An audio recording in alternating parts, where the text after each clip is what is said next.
rédactionnel de Web Info Télévision vous accueille. Mesdames et messieurs, partout vous nous suivez, nous vous disons bonjour et bienvenue. D'intenses combats ont été signalés le matin sur l'axe Kamagno-Lakatogota entre l'F-23 et les FARDC. Ces derniers ont occasionné un déplacement de plus de 500 Congolais vers le Rwanda. Ils ont franchi la frontière de Kamagno pour faire de violents combats dans l'est de la RDC. Selon les autorités rwandaises, 526 personnes ont déjà été enregistrées dans le district de Ruzizi, un chiffre qui peut augmenter dans les prochaines heures. Pendant qu'au Burundi, une série d'explosions a provoqué l'inquiétude ce vendredi 5 décembre 2025, ravivant les craintes d'une montée de tension dans les zones frontalières. Vers 10 h, un projectile est tombé à Rungobo, dans le quartier Nyakagunda, à proximité de l'église libre méthodiste et du cimetière des Allemands. Selon des sources locales, un enfant a été gravement blessé. Quelques heures plus tard, aux alentours de 12h30, une seconde détonation a été signalée dans la commune de Chibitoke sur la colline Mparambo, à une dizaine de mètres d'une position militaire. Aucun blessé n'a été signalé pour l'instant.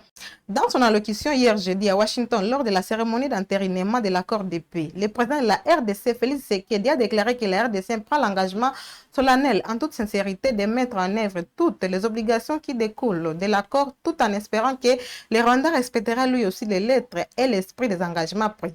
Ces propos sont ici.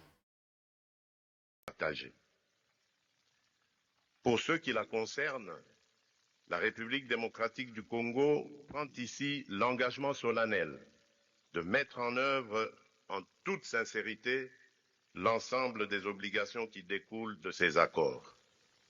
Nous le ferons avec sérieux, avec rigueur et avec le souci constant de la paix, de la sécurité de nos populations, de l'unité et de l'intégrité de notre territoire.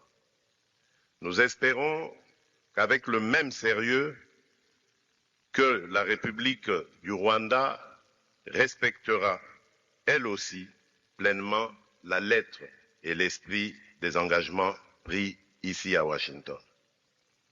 Notre main est tendue pour une coopération apaisée, fondée sur le respect mutuel, la non-ingérence et la lutte commune contre les groupes armés, la fin de tout soutien à des forces négatives et l'ouverture de perspectives économiques équitables au bénéfice de nos deux peuples.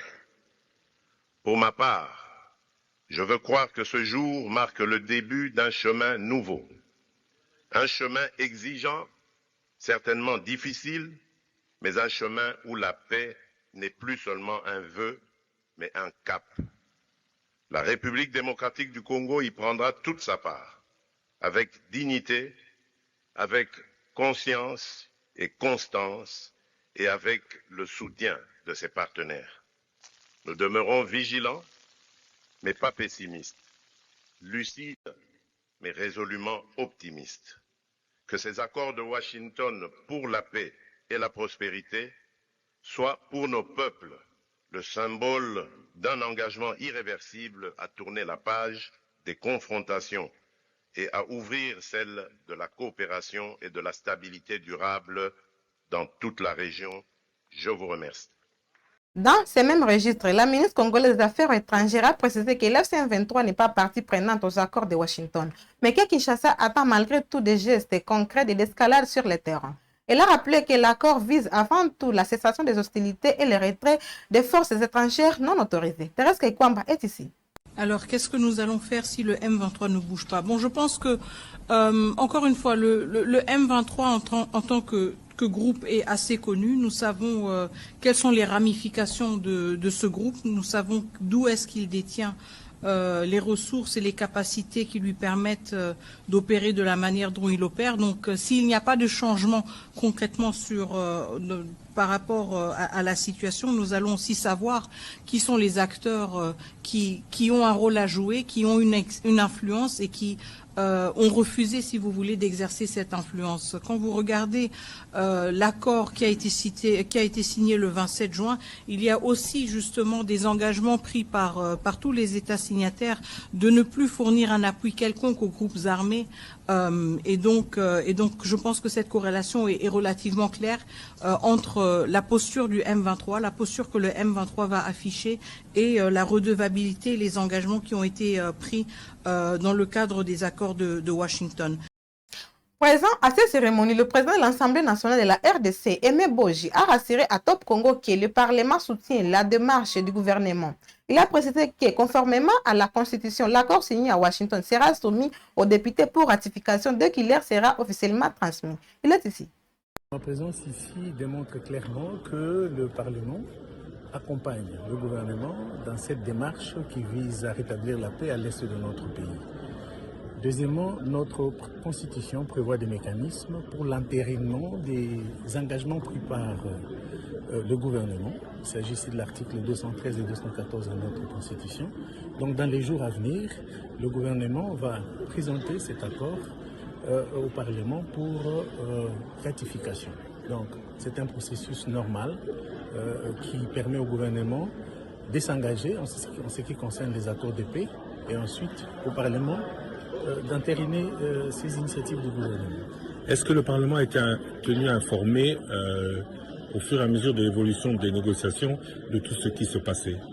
Tout le monde était informé. L'accord a été signé le 27 juin et donc ce n'était pas un secret. Tout était connu, le texte était connu et donc le Parlement, comme toutes les autres institutions, était informé de l'initiative du gouvernement.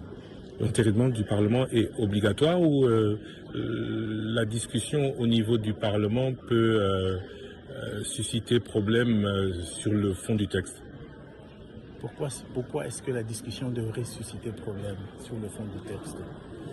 La démarche est saluée par tous les Congolais. Tout le monde veut la paix. Ce n'est pas le Parlement qui représente le peuple congolais qui va aller dans le sens contraire. Et donc, c'est un besoin réel, le rétablissement de la paix à l'est de notre pays. Et le Parlement, qui porte la voix du peuple, ne peut que suivre cette démarche louable et salutaire pour nous. Après cet entérinement, les réactions viennent de partout. Le président de l'église du réveil du Congo, Edji Bayama Pia, a salué cette avancée. Il a remercié Dieu et félicité le président Félix-Antoine Tshisekedi pour sa diplomatie, annonçant la tenue prochaine d'un culte d'action de grâce pour célébrer cette victoire. Suivez les propos. Chers compatriotes, peuple de Dieu, leaders religieux, nous disons merci à Dieu pour ce moment tant attendu. Dans 52 jours, Dieu avait promis que quelque chose va arriver. Nous voici le 4 décembre, après avoir jeûné et prié les différents épisodes, que de grandes réunions de prière publiques demandant l'arrêt de la guerre. Nous avons cette ferme conviction que ce qui vient de se passer à Washington, c'est la réponse de la prière des églises en République démocratique du Congo. Que Dieu bénisse le président Félix-Antoine Tshisekedi Tshilombo pour son travail diplomatique de titan qui a amené ceux qui ne se prononçaient pas sur l'agression à se prononcer et qui nous a amené aujourd'hui à cet accord de paix entre le Rwanda et la République démocratique du Congo, notre pays. À nous tous, chrétiens, croyants, continuons de prier jusqu'à ce que tous ces éléments qui se situent dans cet accord soient mis en pratique. À Dieu la gloire. Que Dieu bénisse les États-Unis d'Amérique, que Dieu bénisse le président Donald Trump, que Dieu bénisse tous ceux qui ont soutenu la République démocratique du Congo de l'extérieur comme de l'intérieur. À Dieu la gloire, à Dieu la gloire, à Dieu la gloire. Dans 52 jours, oui, quelque chose de grand vient de se produire. Un événement historique vient de se produire. Que ceux qui doutent encore cessent de douter car ce que Dieu a commencé, il va l'achever. Soyez bénis. À Dieu la gloire au nom de Jésus. Amen. Autre chose dans ce journal, le vice-premier ministre et ministre de l'Intérieur, Jacques Chabani, a participé ce jeudi à Dar Salam à la 7e réunion tripartite RDC Tanzanie ACR. Les discussions ont porté sur le répatriement volontaire des réfugiés congolais vivant en Tanzanie. À l'issue des travaux, les trois parties ont signé un communiqué conjoint fixant les engagements et les modalités pratiques pour garantir un retour sûr, volontaire et digne de ces réfugiés. Reportage.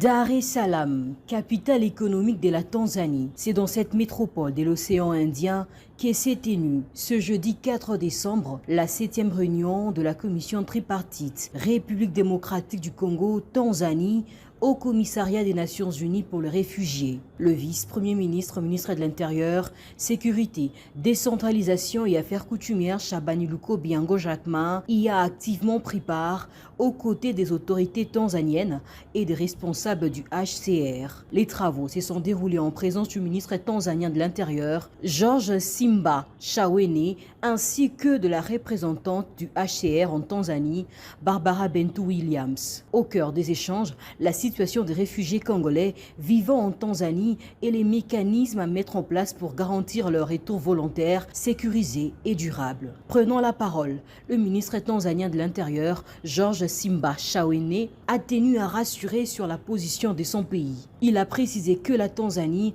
ne forcera en aucun cas les réfugiés congolais à retourner dans leur pays, réaffirmant que le principe du volontariat reste au cœur du processus. Mheshimiwa Dr. Samia Suluhu Hassan, rais wetu wa Jamhuri ya Muungano wa Tanzania, anawapenda sana Wakongo, na hata nilipokuwa ninasema anakuja kwenye mkutano huu, amenitaka niwatakie kila laheri katika maridhiano ya amani ya nchi yenu ya DRC.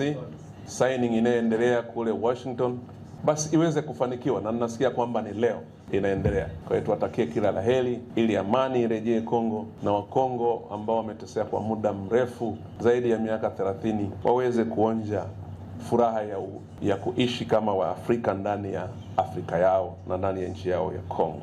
Nimalizie kwa kuwatakia kila laheri katika kurudi nyumbani, na nirudie tena kuwakaribisha kwa wale mtakaokuwa na nafasi. Tanzania iko na amani.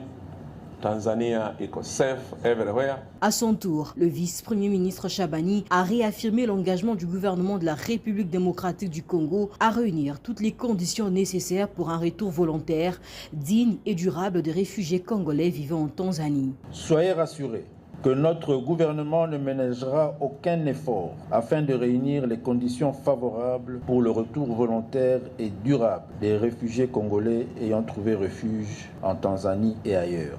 Il a, par ailleurs, exhorté l'ensemble des parties prenantes à intensifier la sensibilisation des réfugiés originaires des provinces déjà sécurisées, soulignant que la République démocratique du Congo a besoin de toutes ses forces vives pour sa reconstruction et son développement. Évoquant la situation sécuritaire dans l'est du pays, le vice-premier ministre a rappelé que les processus de paix en cours à Doha et à Washington visent à l'instauration d'une paix définitive, notamment au nord et au sud Kivu, afin de faciliter le retour de tous les Congolais sur l'ensemble du territoire national. Le gouvernement de la République démocratique du Congo reste confiant. Malgré les faiblesses et difficultés, la paix est inévitable. Elle se construit et sera très prochainement effective par la mise en œuvre des accords sus-évoqués à travers le rétablissement de l'intégrité territoriale de notre pays et la restauration de l'autorité de l'État qui permettront ainsi un retour encadré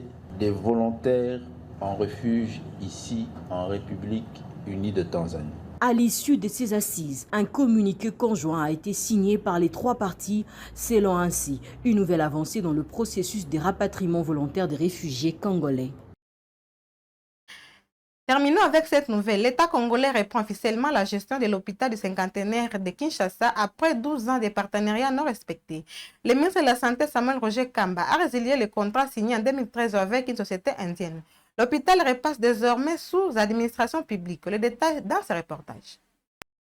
C'est un tournant historique pour le système de santé en République démocratique du Congo. Par décision du ministre de la Santé publique, Dr Samuel Roger Kamba, le contrat de partenariat signé en 2013 avec la société indienne Padiat Healthcare pour la gestion de l'hôpital du cinquantenaire a été résilié et le gouvernement de la République démocratique du Congo a repris la gestion directe de cet établissement stratégique. Ce contrat signé prévoyait une cession à Padiat pour 10 ans et l'accord incluait un apport de 40 millions de dollars américains pour améliorer l'équipement et les services de l'hôpital, avec obligation de rétrocession de 5% des recettes à l'État congolais. 12 ans après, Les promesses sont restées lettres mortes. Aucun investissement n'a été réalisé, aucun paiement dû à l'État n'a été effectué, les obligations de transparence et des services publics n'ont pas été respectées. Pour assurer une transition ordonnée, le directeur de cabinet du ministre de la Santé publique, Dr Romain Mouboyayi, a présidé une réunion stratégique ce 3 décembre 2025 pour annoncer la mise en place d'un comité d'accompagnement